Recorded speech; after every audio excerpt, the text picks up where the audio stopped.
Oi, aqui é a Jéssica e essa já é talvez a quinta vez que eu tento gravar esse vídeo porque a vizinhança está fazendo barulho. Então, gente, por favor, valorizem a produção de conteúdo, já vai dando like aí porque hoje tem recomendação de livro bom, apesar de todos os pesares.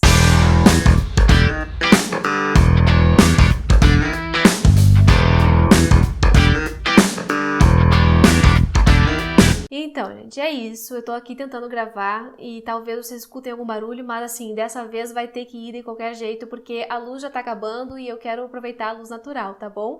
Mas eu prometo que o conteúdo vai valer a pena. Hoje a gente vai conversar sobre Cartas para Minha Mãe, da Teresa Cárdenas, que é uma escritora contemporânea cubana, uma escritora que tem me encantado bastante. Esse já é o segundo livro que eu li dela e dessa vez eu li para o Clube Lê Latinos, então esse é mais um oferecimento do clube para cá pro canal, em que eu trago uma resenha de livro latino-americano para vocês. E claro, se vocês quiserem ler um livro latino-americano por mês, com indicação minha, curadoria feita por mim, com material complementar de apoio à leitura, com encontros mensais, é só vir fazer parte desse clube com a gente. O link para assinatura tá aqui embaixo no box de descrição, é um dos primeiros que aparece, e assim vocês podem vir se juntar a nós e participar da próxima leitura conjunta, que inclusive vai ser Isabel Allende. Então, para quem quer conhecer a autora, para quem quer participar de tudo isso, é só colar aqui, tá? E dar uma olhadinha em todas as informações, porque tem recompensa para todos os gostos e é só escolher a que for melhor para vocês. E então, dessa vez eu escolhi o Cartas para Minha Mãe, porque é uma autora que eu já tinha conhecido no ano passado. No ano passado eu li O Cachorro Velho,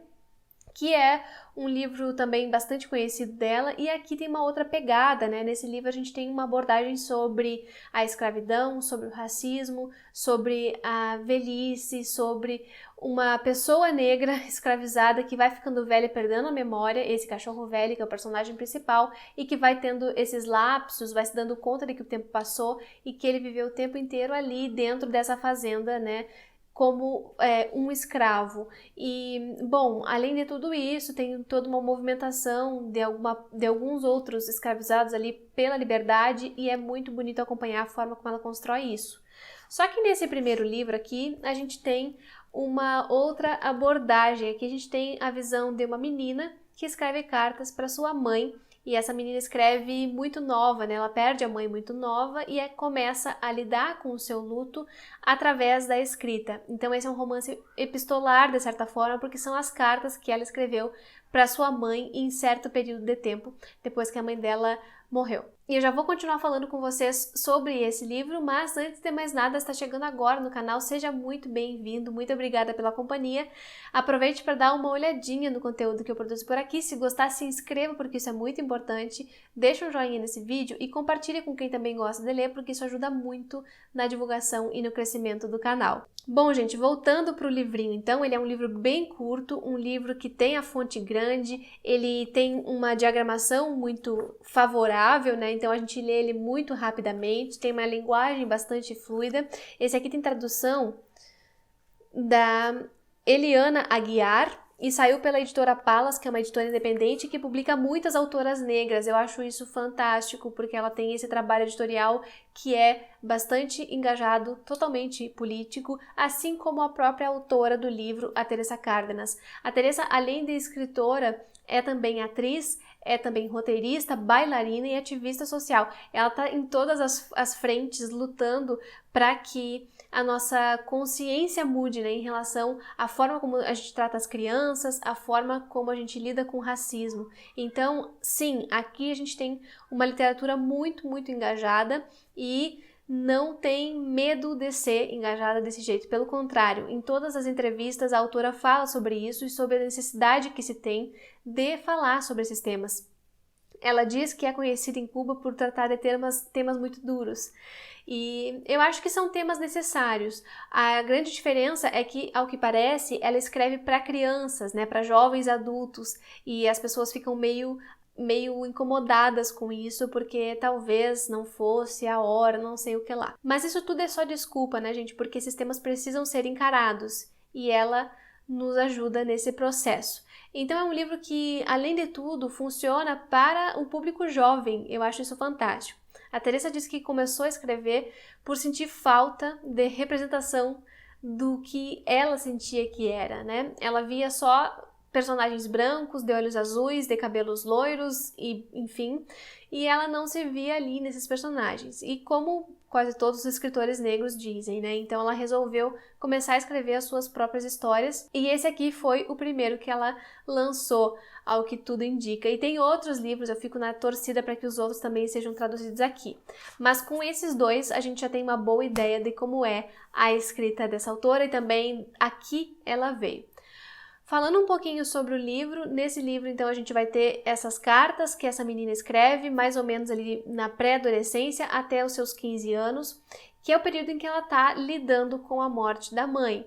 E no começo é bastante emotivo, bastante tocante, especialmente porque a gente vê pelo linguajar da personagem o quanto ela foi afetada por essa perda, como geralmente acontece com quem fica órfão, né? Ela vai para casa de seus familiares, ela vive com a tia e mais ou menos com a avó, mas ela não se sente acolhida, ela, pelo contrário, né, sofre muita violência física ali, porque ela não é benquista, e os motivos para isso a gente só vai entender mais adiante, né? Mas acontece que ela sofre bastante nessa casa, se sente deslocada, e é claro que ela começa a conversar com essa mãe que já não está. E assim, é bastante sensível a forma como ela faz isso, tem um olhar bastante infantil também, a gente percebe pelas palavras que ela usa, pelas formas como ela se expressa a respeito de acontecimentos bem sérios, a criança que está ali. E essa é uma criança como todas as outras, ela quer carinho, ela quer ter atenção, ela quer afetividade, e o que ela tem do mundo naquele período, naquele momento, não é nada disso. Então ela sofre bastante.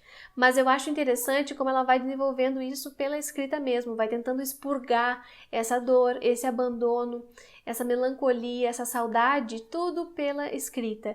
E poucos autores conseguem fazer personagens criança confiáveis, crianças, ou melhor dizendo, verossímeis, né? Porque é muito fácil se perder. Aqui eu acho que ela é extremamente verdadeira, é uma criança plausível e que tem muito a nos dizer. A questão do racismo é muito forte, ela fala muito sobre isso, não como um tema posto na mesa, mas das dificuldades que ela sente em relação à própria imagem e de como ela se vê bonita e quer que as outras pessoas também a vejam bonita, né? Que os seus traços do rosto, por exemplo, como o nariz largo, a boca grande, sejam vistos como algo positivo. Em alguns momentos ela tem insights sobre isso e fala com a mãe, e é realmente encantador ver todo esse certo empoderamento que ela vai tendo em relação à própria imagem. Ao mesmo tempo, ela não entende certos mecanismos da vida, ela não entende por que a avó é tão resistente, ela não entende a opção da avó de trabalhar como empregada doméstica, ela acha que poderia fazer outra coisa da vida, e ao fim e ao cabo ela vai tentar realmente fazer outra coisa, tomar outro rumo na sua história, para que essa estrutura racial, né, essa estrutura racista não continue perpetuando certos papéis para certas pessoas. Ela vai tentar fugir disso. Então, como vocês podem ver, são vários os temas abordados, e é claro que a maternidade vai passar aqui também, vai perpassar todas essas personagens, da avó, da mãe que morreu, da sua tia, das suas primas, dela mesma, e a relação que elas têm, né, essa tentativa de afetividade que não existe, vai passar por outras questões também, por exemplo, de não querer ser mãe e ser mesmo assim, de abandono, de pais que somem da história, da vida de seus filhos, vai falar também sobre a vizinhança e essa rede que vai sendo construída, as pessoas que a gente escolhe como família, quem é que vai lutar pela gente. Tem também uma questão muito importante que é a da religião afro-cubana, né, a santeria, que aparece aqui indiretamente pelas práticas das personagens que vão procurar cura para algumas enfermidades a partir da religião. Então elas vão usar muitas ervas, elas vão usar as orações e os rezas, né, as rezas para os orixás, por exemplo, e que dialoga muito com algumas religiões brasileiras, especialmente com a Umbanda e o Candomblé, e então a gente vai ver os mesmos orixás sendo cultuados. Eu achei essa ponte bem legal, porque, enfim, é Cuba, né, e muito se fala sobre Cuba, mas pouco se fala sobre as pessoas negras lá, né, e essas culturas que também dialogam muito com as culturas brasileiras, já que tiveram uma mesma fonte, né, fomentando tudo que a gente desenvolveu. Enfim, É um livro, nesse sentido, bastante brasileiro, muito parecido com algumas literaturas que escritoras negras têm feito aqui no Brasil, e eu gostei demais disso também. Um dos trechos que eu mais gosto está na página 19 e diz assim: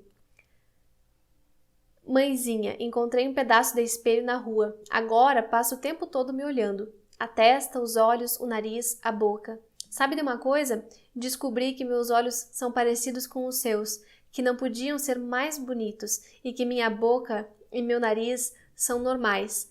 Não gosto que digam que os negros têm nariz achatado e beição. Se Deus existe, com certeza está furioso por ouvir tanta gente criticando a sua obra. Como acha que eu ficaria com olhos azuis, narizinho fino e a boca feita uma linha? Horrorosa, não é verdade? E esses insights ela tem o tempo inteiro. Eu gosto muito da forma como ela usa realmente essa ferramenta da escrita para lidar com a perda da sua mãe, e fazendo isso, a Teresa Cárdenas está colocando em evidência todas as crianças que são abandonadas de alguma forma ou por vários motivos, né? Não importando muito a razão para esse abandono, mas sim o fato de que são abandonados e que não têm esse respaldo emocional, afetivo, familiar que deveriam ter para o seu pleno desenvolvimento, né? E ela chama atenção para isso. Em algumas entrevistas ela fala da importância de cuidar das crianças agora, porque essas crianças de agora são as pessoas que vão estar governando os países, os estados, os municípios no futuro e que, bom, podem desempenhar um papel muito importante. Então, bom, que eles sejam indivíduos completos, né? E para isso a gente precisa chamar atenção. Enfim, é um livro que trata realmente de temas muito importantes, vai também falar de abuso infantil, vai falar de violência física como prática pedagógica, né, para ensino de crianças, mas vai falar também de coisas bonitas, das relações afetivas que vão se construindo com aquelas pessoas com as quais a gente escolhe conviver, vai falando de algumas redes de apoio. E tem, claro, coisas muito intensas e momentos de frases que alegram o coração da gente, que aquecem o coração realmente, e isso faz toda a leitura valer a pena. É um livro curtinho, é um livro que é bem singelo e despretensioso, mas que acaba tocando a gente, e é por isso que eu recomendo com muita força essa leitura. E é isso, gente, eu vou ficando por aqui, espero que vocês tenham gostado desse vídeo, dessa resenha. É mais uma autora pra gente celebrar nesse mês de março aqui no canal e também em todos os outros meses. Eu vou ficando por aqui. Aproveitem para comentar se vocês já leram Teresa Cárdenas, se ficaram com vontade de ler, porque eu vou adorar saber. Muito obrigada pela companhia até o final do vídeo e a gente se vê no próximo.